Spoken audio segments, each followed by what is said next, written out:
Hey, what's up? Welcome to another broadcast of TC the G Radio. I'm your host, your girl, TC the G, broadcasting directly from Tijuana, Baja California. Thank you so much for tuning in. We're going to have a great time. The topic of conversation for this broadcast is celebrity culture. So let's dive right into the conversation. So, celebrity culture. Celebrity culture is actually one of my favorite things to talk about. I am very passionate about celebrity culture because I believe a lot of the social issues and mental illnesses we have has a lot to do with celebrity culture and the messages and the images that they push upon the population, the general population. Um, Another thing that I think about when I think of celebrity culture is them not taking accountability for everything that the same thing, the messages that they shoot to us as consumers. And one of the things to me is obviously I'm a woman. It's on the woman's perspective, how a lot of these celebrities like to like sell things to us that are actually it's actually not true, like weight loss, the teas and the waist trainers and all of these things that they advertise to us that they sell so you can look the way they look, right? But those things actually do not work. The way that they got their bodies the way it is through surgery. And I think nowadays young women are starting to get plastic surgery way younger now, 18, 19, because they have these standards of beauty that they see on TV, on music videos, magazines, all these images that they think they're real, but they really are not. They're not real. They're photoshopped. These celebrities acquire their body through plastic surgery, and at the end of the day, what they're teaching our generation, or just any generation they touch, is that they must do things to themselves to be acceptable. That they're not acceptable the way they are. The way you are, the message is pretty much the way you are is not good enough. And unfortunately, when you're that young, those messages can really like really get stuck in your mind. you know, the more time goes by, the more we age, the more control we have of these thoughts or urges to do things. We have more experience about life. So we don't get like easily swayed with ideas. But a lot of these young kids, they're at school, their parents are at work. So it gets to be very difficult for a parent to fully be able to monitor everything, every single thing the kids are doing at home. I'm pretty computer savvy, so when I'm at home or when I'm at work, I try my best to monitor everything my son does. Yet things still slip by. So imagine how hard it could be for a person who might not be computer savvy, who's not at home all day, to really have control over the things that the kids are watching at home. There's very little they can do about that, except of course get together all of us and ask for TV and radio to make all of the movies and songs and TV content that is meant for adults, adult content. It should all be maybe programmed for a later time on TV when parents are home, and they can really. I believe the media and everything else should work together with parents. They should be able to support us as parents with the programming they give to our kids. Just like how we're supporting the economy by going to work. It should be like a group effort to keep our kids in a good place mentally. Because like I said, all of these messages that they receive are the wrong messages for someone who's barely growing up and brand new to the world. And it's just very unfortunate. And another thing that I think about when I think about celebrity culture is how some people are so zombied out that they will believe anything a celebrity says or a celebrity does. Like, for example, we have Michael Jackson. Like, I've gone in a couple of debates back and forth on YouTube about Michael Jackson, how people are still claiming him to be innocent. I mean, I wasn't there. None of us were there to really know what happened. That's the truth, right? But at the end of the day, how many people were accusing Michael of that? How many people? It was a bunch of them. And do people really think that the police and everybody is going to start a big ass investigation and not have any proof? There was proof. There were accusations against Michael Jackson about him touching kids. It's just inappropriately. So it wasn't just one person for us to be, oh, they just want money. It was a lot of people. A lot of people.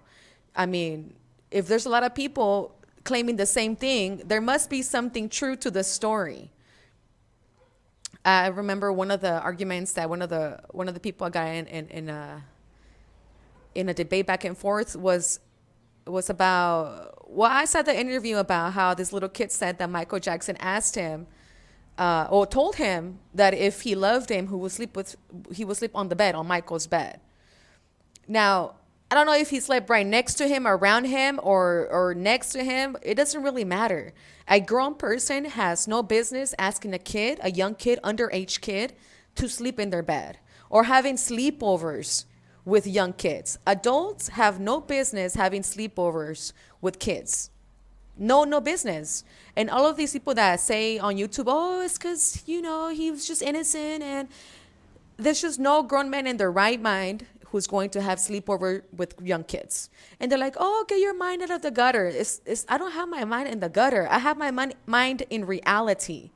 In reality, things, dangerous things happen in the world all the time.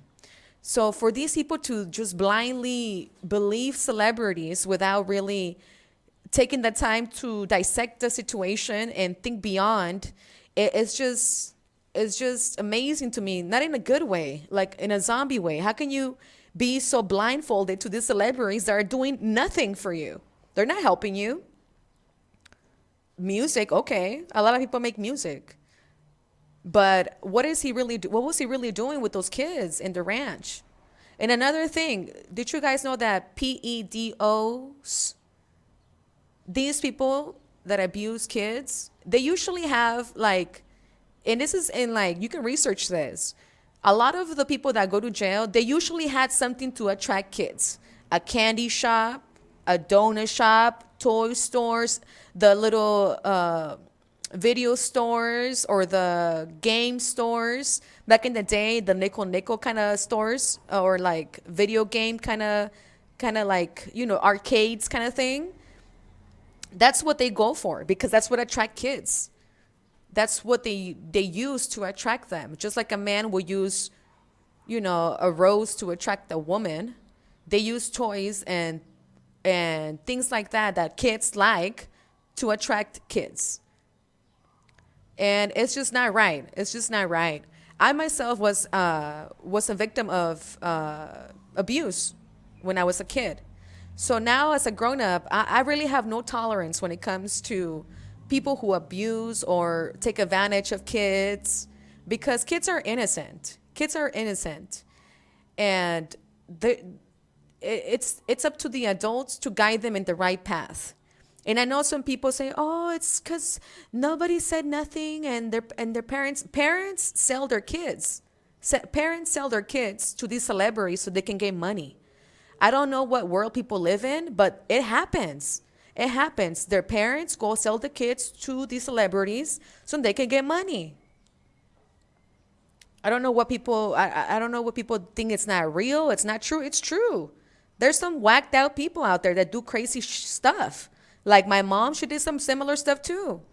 So it gets very confusing for kids because they're so innocent and they're playing on their sexuality. Because sex feels good regardless what age you are. But you shouldn't be having it before 18. Those are the rules. That's the law. And if you're going around and trying to indict or ignite this kind of relationship with underage kids, you need to go to jail. You need to go to jail. You need to be in jail. Because there's nothing cool, there's nothing nice about taking kids' innocence. That's some evil stuff. You just don't do that. And then some other people I remember that were saying like, oh, it's because there was no other room to sleep in. And that's why they all slept in their same room, Michael, in the same room. How much money did Michael have again? That fool has so much money.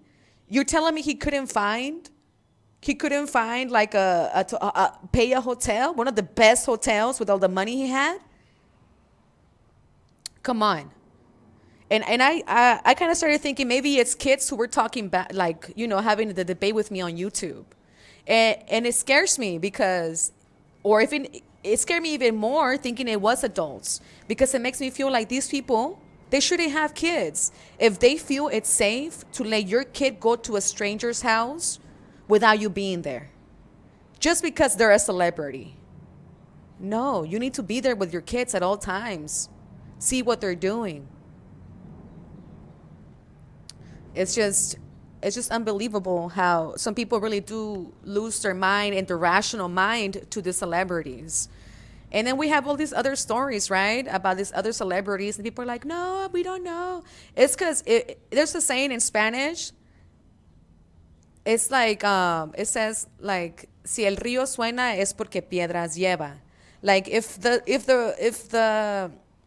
river is making a sound, it's because it has rocks, meaning like there's something inside there. If it's making a sound, it's because there's something in there. It's not just for no reason. And like I said, of course, we don't know him. I don't know him. Nobody knows him. But if you use your mind and you think objectively about what he was doing, you should be able to understand that no grown man has any business having sleepovers with underage children. No grown man. For what? Because he was he was a child himself. That fool was 40 years old. He needs to grow up. He has mental issues then. And if you leave a person like that around kids, it's dangerous. You should not be leaving your kids with celebrities, with people that you don't know. It just sets my heart on fire to hear of the injustices that some of these celebrities get away with because they have money and power, and we glamorize them and idolize them like they're the thing, and we all want to be millionaires and we all want to be billionaires. Do you know that billionaires have to, nobody ever, I don't know if you guys have seen that movie Matilda. Her dad, he tells her, nobody ever got rich by being honest. And usually when you get to the billions of, amount of money that you have, you usually acquire that through a lot of effing, a lot of exploitation, a lot of screwing people over. You're only able to keep your wealth if you have others under you, in a situation that might not be favorable. And that's how wealth gets made. If wealthy people were spending what they were supposed to spend, they wouldn't be wealthy. That's why we have all the tax breaks, and that's why they fight over the tax breaks and cuts and all that stuff. And there's also another quote that I read one time, and it said, no one with money has ever made a true impact on the world, a significant impact. Like, all of our heroes who actually cared about humanity. Usually those people didn't have any money. Gandhi, Benito Juarez, all these people who actually care, they didn't care about the money. Money wasn't their thing. It was helping. Of course, don't get me wrong. I like money. It helps me pay my bills and everything, right? It gives you a better comfort of life. And as some people say, money allows you to be more of yourself. But there's limits to things. There's limits to what you should do for money. There's limits what you accept for money. And we need to have those limits in mind. If they're not, if the actions are not nurturing life, if they're not beneficial to life, real life, not just our life or their life, to everyone's. If they're not beneficial to everyone's, that is not worth it. We're a team. Humanity is a team. And if we keep separating ourselves, it's the problems are going to get worse. So we do need to come together as people and, have a community within ourselves and have people we can trust and talk about these issues that are important. Because if we don't talk about them, they're just going to keep going unnoticed. Thank you so much for tuning in to TC the G Radio. I hope you enjoyed this broadcast. What are your thoughts on this topic of conversation, celebrity culture? I want to know. Comment, like, share, and remember to tune in and show some love every Wednesday at 11 p.m. Pacific Standard Time. Also connect with me on social media to get more of me and my musical content. I will leave all of my social media and contact info in the video's description. Again, thank you to each and every one of you for tuning in and for allowing me to share this time with you. Take care. Saludos.